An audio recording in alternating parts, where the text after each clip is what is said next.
नमस्कार, गौरीज fun and bites मध्ये तुमचे स्वागत आहे.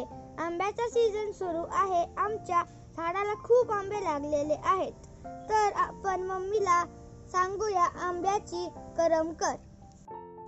आंब्याचे सीझन सुरू आहे, त्यामुळे आपण आंब्याची आज करम कशी बनवायची ते बघणार आहोत. तर आपण इथं आंबेचे तुकडे करून घेतलेले, चिरून घेतलेलं आहे बारीक. तर पातेलं आपण गरम करून ठेवलं होतं. तर तेल घालायचं.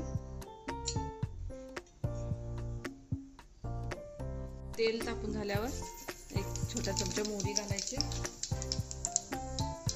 एक चमचा जिरे घालायचं. तडतडलं तर थोडं गॅस बंद करून घ्यायचं. तेल थोडं फोडणी झाल्यावर जिरे मोहरीची तेल थोडं गार करून घ्यायचं थोडंसं. हळद घालायचं मोठा चमचा. मिरची पूड घालायची, जास्त तिखट असेल तर कमी घाला. बाउल मी साखर घेतलेली, आंबा त्यानंतर आंब्याचे आपण तुकडे करून घेतले ते घालायचे.